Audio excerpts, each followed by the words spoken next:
We take you live to the situation in eThekwini, where taxi drivers, we understand, have blockaded entry points in Umhlanga Rocks near Durban. The strike seems to be related to demands for a taxi rank in the area after the previous rank was closed to make way for a hotel. Our reporter Karinda Jagmohan just arriving on the scene now. Karinda, good afternoon to you. What do we know about what's happened? What are police doing? Good afternoon, Stephen. Well, indeed, one of the major issues as well is that barricades have been placed where taxis are usually parked in this area. Now, I'm just going to show you. We just walked away from where the taxis are blockading because right now there's a confrontation between one of the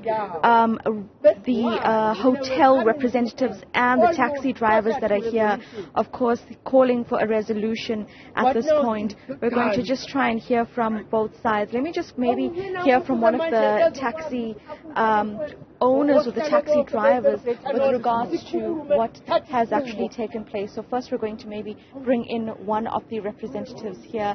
It looks like they seemingly don't want to chat to us about what has happened.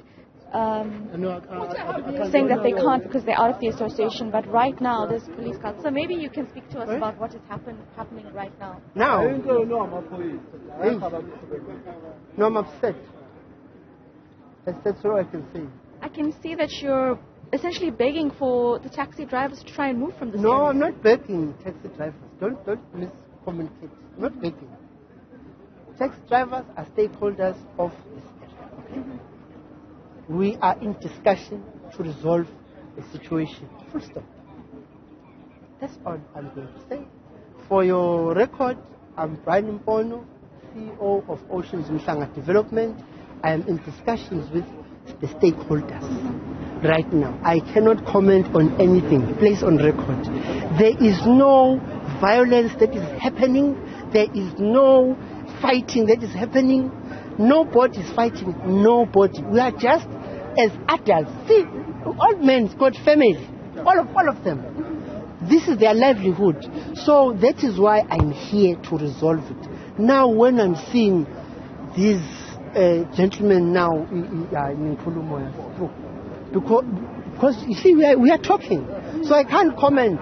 Don't ask me to comment because I'm in discussion with these gentlemen here. So please, news, ENCA, Marshal Security, Newzroom Afrika, just a minute. I'll give you a formal report so that you don't take drips and drabs.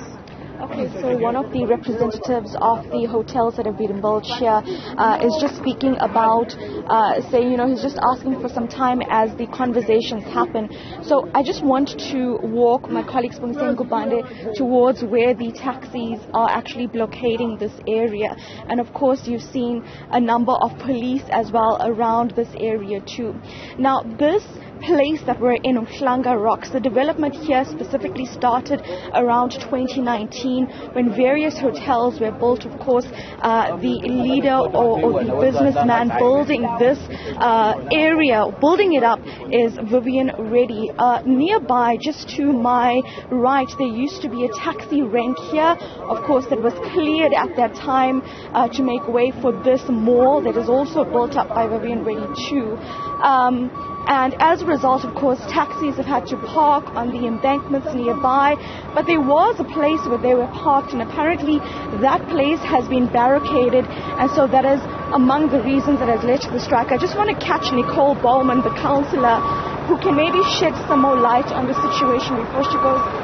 Nicole, I'm hoping we can quickly catch you. We're live on Newzroom Afrika. Okay. Can you just tell us about the reasons why this has happened? Okay, so ultimately the crux of the whole situation is that there has been, we can blame the city.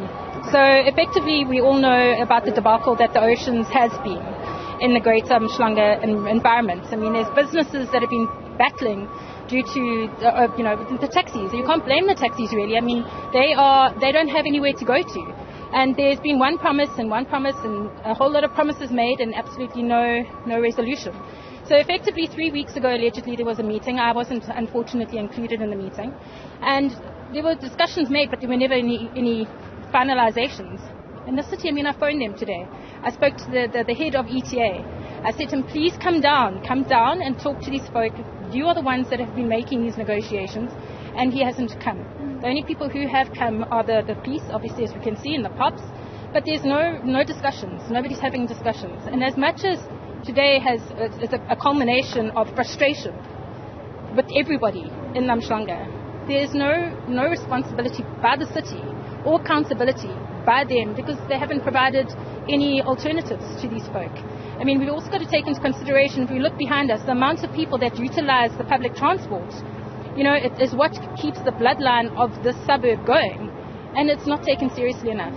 So today what happened was that the taxis arrived to come to work, and as you can see behind me, the bollards have been placed there. But that's again without any as much as an email or an SMS to say this was happening. And now they've had enough. So just as the business owners, more specifically in this road, have had enough, because there's just chaos ensues the whole time, the associations now have had enough. You know, I found out today, I mean, I was under the impression that we had one association. You have 13 associations with an approximate 160 taxis. But the city has given them 42 bays. So we got to ask ourselves, who is the city working for? Is it for the benefit of the city, of the residents, the benefit of the business owners that keep the coffers alive, or is it for their own goods? And this is where we sit now. We find ourselves. I mean, you're the ward councillor. Just very quickly, what next? Because this has caused a mass traffic jam in this economic hub. Well, it's something I've been calling for the last 4 years, Karinda, 4 years of saying to the city manager, to the mayor, to absolutely everybody, if we don't sort this out, it's going to be, it's a pressure pot, and it's going to blow.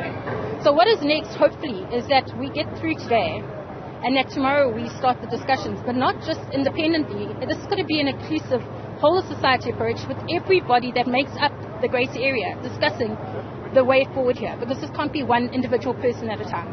Nicole, thank you so much. We'll leave it there, and it certainly is seemingly blowing up at this moment. If you look at the police around me, there's some sort of conversation there. I think let's just go in and peek in. We've tried to speak to some taxi drivers, but they don't want to speak. Of course, there will be a spokesperson that we're trying to find.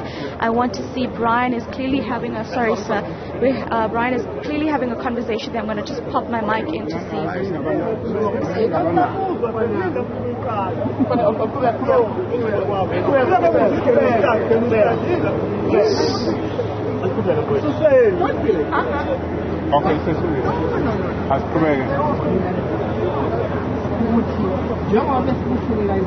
Okay, I also see a Santaco representative, but he's refusing to speak to.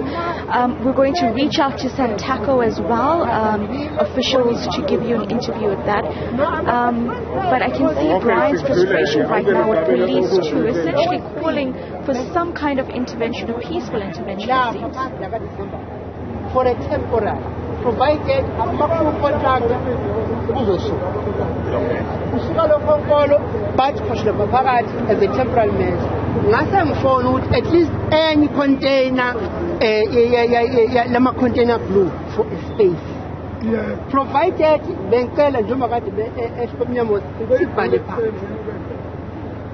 So, Stephen, I just want to take you and show you the actual blockade, because as we arrived here, we just saw police, seemingly public order police just going down, so we wanted to follow them.